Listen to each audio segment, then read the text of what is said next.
Man, those Democrats are rotten. I'm just sitting here reading the Examiner and just reading about how the awful, rotten Democrats. Man, they're just terrible. Oh, hi there. This is the second edition for the 21st of April, 2011. Dave TV. How are you doing? Here we go with the Examiner. Interesting now. Looks like Safeway is signed a deal with the Examiner. A lot of the Safeways now are carrying the Examiner in a little bin there right by the exit. So here in the Reston area, it's always hard to find the Examiner. The only place I could actually find it on a semi-regular basis was at the Reston Regional Library, which has got really weird hours. Some days they don't open till like noon. But anyhow, they used to be able to find it up at the Silver Diner, but they got rid of the box there, and it was just hard to find. I think they used to be able to find it at Hunterswood Center, and they got rid of the box there. And so now you can find it at some of the Safeways, and my local Safeway here seems to have it every day, or at least most days. Interesting little paper. I like the Examiner. It's a nice, easy read. You know, it's short and sweet, which I think is what a newspaper should be, not a lot of puffery. I'm not real thrilled with the, generally right-wing editorial stance of it. I think it could do a better job that. They don't really do much on television at all. There's barely like 2 or 3 TV listings, and that's it. I think they should spruce that up a bit. Interesting thing though, I'm reading in here today a little commentary, local editorial commentary. DC is still a colonial pawn for the Dems. Well, slam the Dems, all well and good. They talk about Mark Plotkin, who's a local WTOP political commentator. They don't even mention his affiliation with WTOP. They just say political commentator Mark Plotkin ... Come on. WTOP buys an ad in this paper. They pay for that Chris Core commentary that runs a couple times a week. At least you can call him a WTOP political commentator, because that's what he is. Why just call him a political commentator? Of course, Mark's a good guy. I always like Mark. I agree with him about 98% of the time, and he's absolutely right that both the Democrats and especially the Republicans have put up huge roadblocks to let the D.C. voting rights. People that live in D.C. are American citizens, and they deserve to have complete representation in Congress. Okay? I can see how people can argue with it, but at the very, very least, they should be at least one congressional seat fully voting for D.C. Okay? You want to argue about the Senate, that's fine. Whether they should be, vote with Maryland or Virginia. Maybe they should split it. Have a Maryland D.C. Senate seat and a D.C. Virginia Senate seat. I don't know, but at least the bare minimum, they should have one complete, fully voting representative in Congress. Now, interesting in today's Examiner, if you flip to the back page, look at this. An ad for WGTS, 91.9 Christian Contemporary, Columbia Union College. And interesting little thing there. I like how they brand themselves family safe, kid friendly. You're not going to hear any gangster rap or any vulgar lyrics or any suggestive lyrics on WGTS.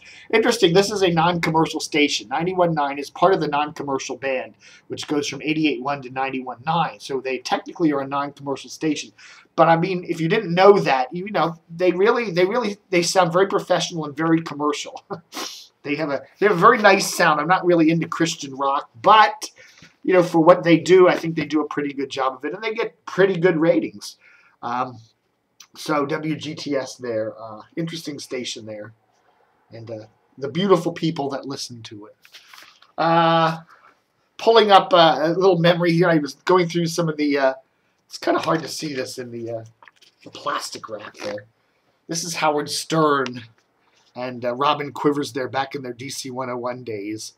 Circa, what was this? 1981. Wow. To think, Howard Stern and Robin Quivers were on DC 101 30 years ago.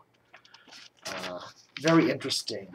This is an article that was written in the Washington business section, I guess, of the Post from, about a bunch of promotional stuff going on at W. Disc jockeys Dave Brown and Howard Stern and newscaster Robin Quivers left to right. Oh, look. I forgot. There he is, Dave Brown. If you open it up, there's Dave Brown there on the right there. YDB, Young Dave Brown, who most recently is heard on the weekends doing a WTOP news reading. Anyhow, cool guy there in Howard and Robin and all that. Wearing their WWDC Rolling Stones promotional garb. All right, folks. What's the big news today? Oh, here's an interesting thing I wanted to show you. We were talking about yesterday on Plus. We ran a little Barton Eckert picture. Remember Barton? He used to be the anchorman on Channel 5 way back when, and somebody posted a link to it today. Interesting stuff. So go to the DCRTV mailbag today, and you can look at an interesting little thing. But here's a cool he used to be the anchor at Channel 5. Okay, here's a nice little Channel 5. Watch this. Channel 5, Washington's most watched station.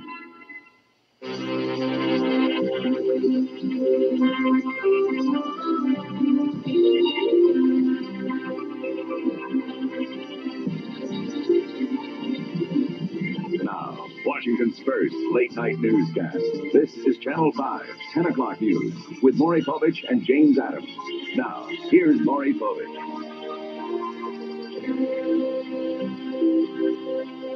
Good evening, everyone.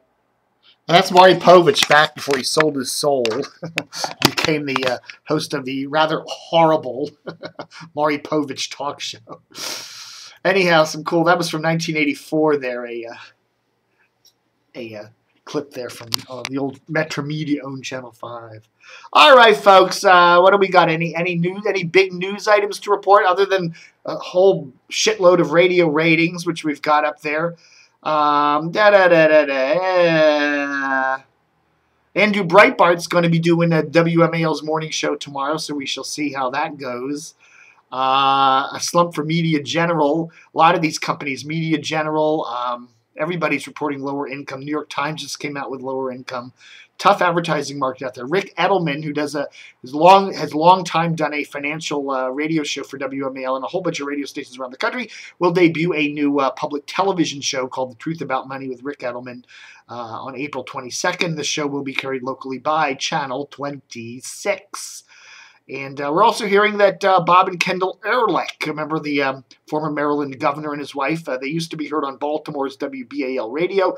There's talk that they will be doing some fill-in work next week on WCBM, and there's also some rumblings that WCBM may have a permanent gig in line for the two. So we will probably be hearing more of Bob and Kendel back on the local radio very soon. Bob Schieffer, CBS News veteran, will be doing the American University graduation ceremony on May the 7th, so that's cool. All right, folks, that's it for today. Again, the earlier Dave TV we did for this morning has the local radio ratings for the mail demo, and that's that. So enjoy, and don't forget to stay tuned.